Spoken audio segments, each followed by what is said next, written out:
అక్షయ పాత్ర ఈ పేరు వినగానే మనకు ముందుగా గుర్తొచ్చేది ఈ పాత్రలో ఏం పెట్టినా ఒకటికి 100 రెట్లుగా వస్తూ ఖాళీ అవ్వకుండా ఎప్పటికీ అలానే ఉండిపోయే పాత్ర అని. అయితే ఈ అక్షయ పాత్రను ఉపయోగించి పాండవులు వాళ్ళ 12 సంవత్సరాల అరణ్యవాసంలో కొన్ని వేల మందికి ఆహారం పెట్టారని మహాభారతంలో చెప్పబడింది. అసలు ఈ అక్షయ పాత్ర పాండవులకు ఎలా దొరికింది? ఎవరిచ్చారు? మహాభారత కాలం నాటి అక్షయ పాత్ర ఇప్పుడు ఎక్కడుంది? ఇంకా ఉందా? అలాంటి విషయాలన్నీ ఈ వీడియోలో చూద్దామండి. ఈ కథ చాలా బావుంటుంది. శకుని పాచికల కారణంగా పాండవులు జూదంలో ఓడిపోయారు. దాంతో కౌరవుల్లో పెద్దవాడైన దుర్యోధనుడు పాండవులకు 12 సంవత్సరాల అరణ్యవాసాన్ని, ఆ తర్వాత 1 సంవత్సరం అజ్ఞాతవాసాన్ని విధించాడు.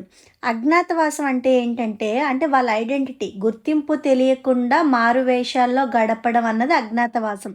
ఇక చేసేదేమీ లేక పాండవులు, ద్రౌపది, సుభద్ర, అభిమన్యుడు, ఉప పాండవులు వాళ్ళ సైనికులందరితో కలిపి దాదాపుగా 14,000 రథాలతో అరణ్యవాసానికి బయలుదేరారు.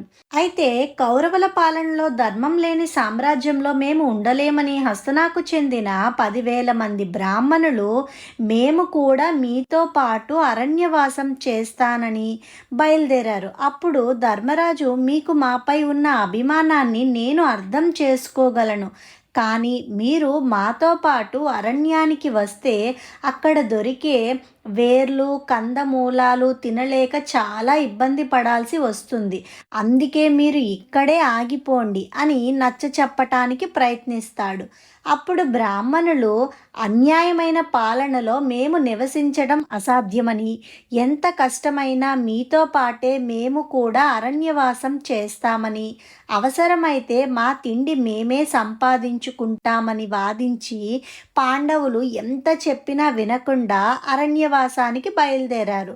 ఇక అరణ్యానికి వెళ్తున్నంతసేపు ధర్మరాజు ఆలోచన అంతా తనతో పాటు వస్తున్న ఇన్ని వేల మందికి అడవిలో ఆహారాన్ని ఎలా ఏర్పాటు చేయాలి అని. ఇదంతా గమనించిన శౌనక మహర్షి ధర్మరాజు దగ్గరకు వచ్చి, ధర్మరాజా, ఈ భూమండలం మీద ఉన్న జీవకోటికి ఆహారాన్ని నీటిని ఇచ్చేవాడు సూర్యభగవానుడు. ఆయనను ప్రార్థించి ప్రసన్నం చేసుకోగలిగితే ఈ సమస్యకు పరిష్కారం దొరుకుతుంది అని చెప్పి ధర్మరాజుకు 108 సూర్యనామాలను అర్థంతో సహా ఉపదేశించి తన ప్రార్థనను వీలైనంత తొందరగా మొదలు పెట్టమని చెప్తాడు. అరణ్యానికి చేరుకున్న మరుసటి రోజే ధర్మరాజు తెల్లవారుజామునే లేచి నదిలో స్నానం చేసి నిష్ఠతో అంతఃకరణ శుద్ధితో సూర్యభగవానుని పూజించటం మొదలు పెడతాడు.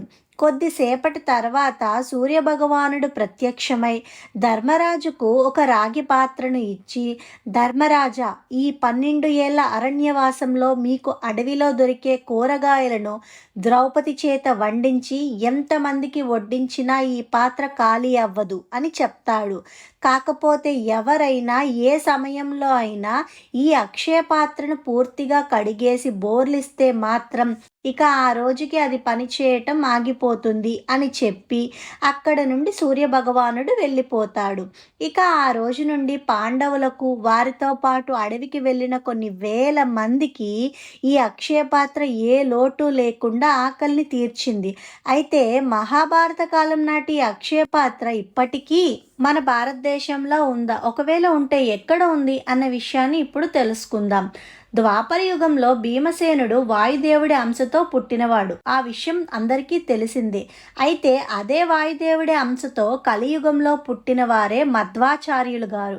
ఆయనే తన గత జన్మలో భీమసేనుడు అని చెప్పటానికి ఎన్నో సంఘటనలు ఉన్నాయి.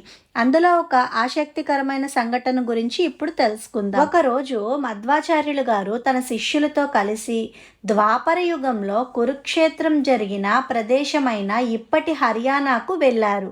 ఆ యుద్ధ రంగంలో సరిగ్గా ఒక చోటికి వెళ్ళాక తన గత జన్మ జ్ఞాపకాలు గుర్తుకు వచ్చి అంతుపట్టలేనంత ఆవేశం వచ్చి తన శిష్యులతో, ఈ మట్టి కిందే నా గద ఇప్పటికీ ఉంది. ద్వాపర యుగంలో 100 ఏనుగుల శక్తి కలిగిన వాడిగా చెప్పుకునే భీమసేనుణ్ణి నేనే అని చెప్పాడు. ఒక్కసారిగా ఆయన శిష్యులు ఆశ్చర్యపోయి ఆయన చెప్పేది నిజమేనా అని తెలుసుకోవటానికి చాలా ఉత్కంఠతతో అక్కడ లోతుగా తవ్వి చూశారు. అప్పుడు వాళ్ళ కళ్ళ ముందు కనిపించింది ఏంటో తెలుసా? స్వర్ణ మణిమయ రత్నాకచలకృతమైన భీమసేనుడి 6 అడుగుల గద. వెంటనే వాళ్ళ గురువుగారి గొప్పతనాన్ని తెలుసుకొని ఆయన కాళ్ళ మీద పడ్డారు.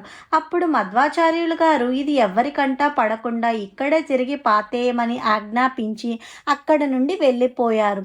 అలాంటి మహనీయులైన మధ్వాచార్యులు గారే 750 సంవత్సరాల క్రితం కర్ణాటకలోని ఉడిపిలో స్వయంగా శ్రీకృష్ణుడి విగ్రహ ప్రతిష్ఠ చేసి ఈ అక్షయ పాత్రను దాంతోపాటు ఈ గరిటను కూడా ఇచ్చి, వీటి ద్వారా మీరు అన్నదానం చేస్తే ఎన్ని వేల మందికి పెట్టినా ఇందులోని ఆహారం మాత్రం అయిపోదు అని చెప్పారు. అయితే ఈ అక్షయపాత్ర పాండవులకు వాడిన అక్షయపాత్ర ఒకటేనా అంటే, పాండవులకు సూర్యభగవానుడు ఇచ్చిన అక్షయపాత్ర రాగి పాత్ర అని తాను ఇచ్చేటప్పుడు తన మాటల్లో చెప్పారు. అయితే ఇప్పుడు ఉడిపిలో ఉన్న అక్షయపాత్ర చెక్కతో చేసింది. అంటే ఇది మధ్వాచార్యులు గారే స్వయంగా తన తపోశక్తితో సృష్టించి ఇచ్చిన అక్షయపాత్ర తప్ప పాండవులు వాడిన అక్షయ పాత్ర కాదు.